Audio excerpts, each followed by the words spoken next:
Mga kaibigan ng Barsa, ngayon ay malugod ko kayong tinatanggap sa isang bagong video.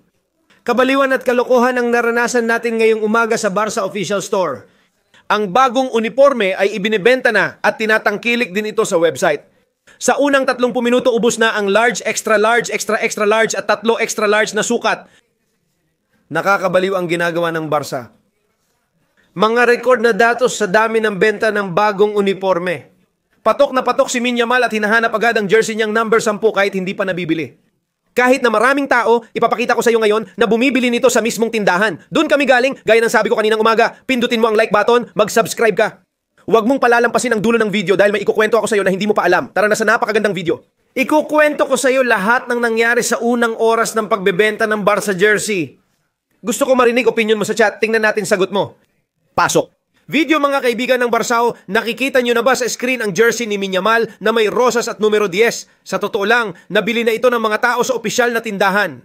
Alam ko na hindi pa talaga pwedeng bilhin ang jersey na yan kasi hindi pa kumpirmado ang 10 ni Minyamal. Kahit ganon, dagsa pa rin ang mga tao at sa unang mga oras ay naubos agad ang jersey ni Minyamal. Ito ay isang video mula sa kasama nating si Pau Portabella na pinasasalamatan din natin para sa mga larawan.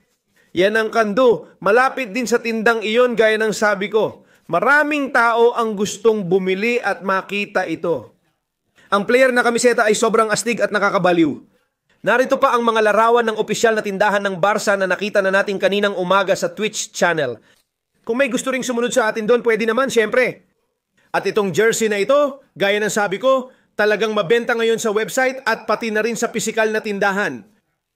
Ang mga pinakapatok na jersey ay kay Pedri, kay Lamine Yamal at kay Gabi. Nandyan din ang kay Dani Olmo, nakikita rin natin ang kay Casado, kay Valde. Hindi pa lahat ay nakadisplay. Nandyan din ang kay Robert Lewandowski.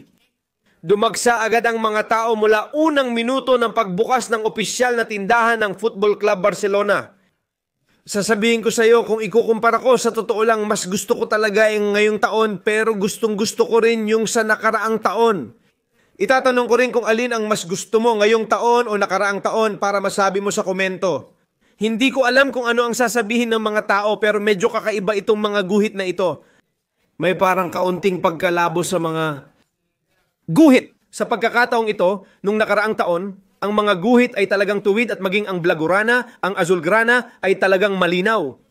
Ngayong taon, mukhang mawawala na ang mga guhit na yon. At sa tingin ko, mas magugustuhan ito ng marami. Marami ring tao sa totoo lang sa pintuan ng tindahan na nagsasabing, yung ngayong taon, nang makita nila ito ng personal, nang nahawakan nila, nang nakita nila ito, sabi nila na in love sila. Kaya sigurado ako na makikita nyo rin ito. Dito makikita ng mas malinaw kung paano nawawala ang mga guhit sa kamiseta at bumabalik din ito sa dulo ng kamiseta. Para sa akin, isa itong tunay na kahangahangang ideya. Hindi ko alam kung paano nyo ito nakikita, pero para sa akin, tunay itong kahangahanga. Bukod dyan, swak ito kina Ming, Pedri at Rafinha. May napanood kaming promotional video ng Barca na di namin pwedeng ipakita rito pero makikita sa opisyal na Twitter ng Football Club Barcelona. Maganda ito. May video ang Barca na kasama si Minyamal na nagsasabing hindi pa handa ang mundo sa gagawin ng Barca ngayong taon, pwedeng manalo muli ng lahat gamit ang magandang jersey na ito. Dagdag ko pa, medyo mataas ang presyo pero marami pa ring bumibili nito, patok na patok tulad ng sabi ko. Ang jersey mula L hanggang triple extra large ay naubos agad sa unang oras ng bentahan. Kailangan ko ring sabihin sa inyo na ang presyo nito ay €185. Ang jersey ng player, ang opisyal na jersey at syempre ito ang ginagamit ng mga manlalaro na may napakagandang ventilasyon. €185 na ngayon kasama pangalan, numero at Champions logo. Dati nasa 70 hanggang €80 lang ito, ilang taon na ang nakalipas. Tumaas na ang presyo, pero kung gusto ninyong suportahan ang Barca, ito ang best na paraan mga tol. Sinasabi ko maganda talaga itong gawin. Makikita rin sa screen ang jersey ng goalkeeper. Itong jersey na ito ang isusuot, gaya ng sabi ko, ni Joan Garcia at hindi pa natin alam kung si Znik o kahit si Ter Stegen, ito ang 100% opisyal na jersey. Hindi pa opisyal ang numero ni Joan Garcia, bagong goalkeeper ng Barca. Lumabas na, si Iñaki Peña ay may 13, si Ter Stegen naman number 1. Sa ngayon, hindi pa gumagalaw. Well, hindi pa natin alam. Mas tama siguro, wala pa tayong balita tungkol sa kinabukasan ng kapitan ng Barca na si Ter Stegen. Pero sa ngayon, pwede mong bilhin yung kay John Garcia na walang numero. Yung kay Ter Stegen na may number 1 sa likod at yung kay Iñaki Peña na may malaking posibilidad na umalis ulit sa Barca na may number 13 sa likod. Ito ang mga jersey, gaya ng sabi ko, nandito kami sa napakalaking official physical store ng Barca.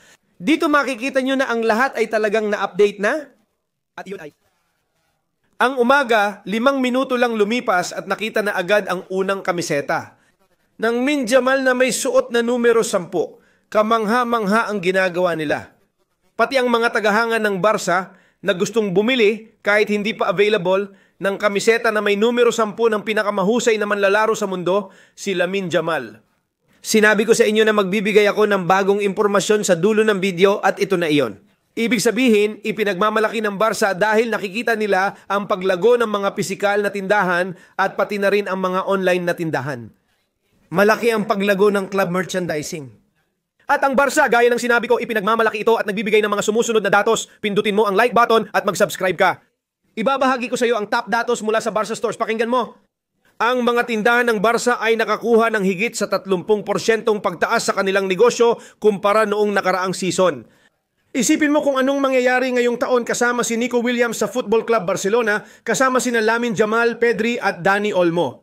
Sobrang lupit. Yung mga benta ng Barca, sobrang matagumpay ang koleksyon ni Coldplay. Pati yung kay Travis Scott na ubos agad sa wala pang 24 na oras.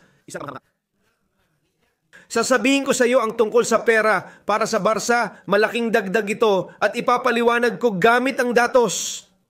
At ang Barca ay mayroon na ring 15 Barca boutiques, ibig sabihin mga pisikal na tindahan ng Barca na direktang pinamamahalaan at 6 na may lisensya.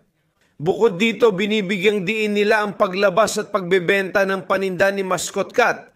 Kamangha-mangha talaga si Cat dahil sumisikat siya. Nung nandoon kami, kamakailan lang din, nung nandoon kami sa final ng Copa del Rey, may napakahabang pila para magpa-picture kasama ang mascot ng club. Kasama si Cat, kahanga-hanga ang Barca, perpekto lahat ng ginagawa nila. May sasabihin pa ako. Ang koleksyon ni Johan Cruyff ay naging isang napakalaking tagumpay din. Bakit? Dahil napakaraming nabenta. Gumawa rin sila ng mga anunsyo gamit ang artificial intelligence na maganda at mainit na tinanggap ng mga tagahanga. Hanggang 10 milyong bisita, madaling sabihin pero 10 milyong bisita talaga at 2 sa mga milyong yon ay pumunta sa opisyal na tindahan ng Spotify. Camp Nou kung saan tayo nagpunta. Gaya ng sinabi ko kanina, lahat ng larawang nasa screen ay kuha ngayong umaga sa opisyal na tindahan. May isa pa akong sasabihin, 171 bansa sa mundo ang bumili ng jersey ni Gabi. Yung kay Lamine, Lewandowski, Pedri at Rafinha, ibig sabihin 171 bansa. Marami yan, hindi biro. Pero ang Barca, sa totoo lang, ang pagbabalik ng Barca sa elite ng Europa para maging isa sa pinakamagagaling na koponan sa mundo, kung hindi man ang pinakamahusay sa mundo. Nagkaroon din ito ng malaking epekto sa merchandising, nakakabilib talaga. Kaya mga kaibigan, ito ang datos natin sa bentahan ng jersey. Mga kaibigan ng Barca, paalala lang na may channel tayo sa Portuguese, Barca Oye, at sa English, Barca Today. Salamat sa lahat ng tumutulong para patuloy na lumago ito. Ang galing, tatanungin kita, gusto mo ba ang bagong activation ng Football Club Barcelona? Babasahin ko ang mga komento mo. Barca kahapon, Barca ngayon, Barca palagi.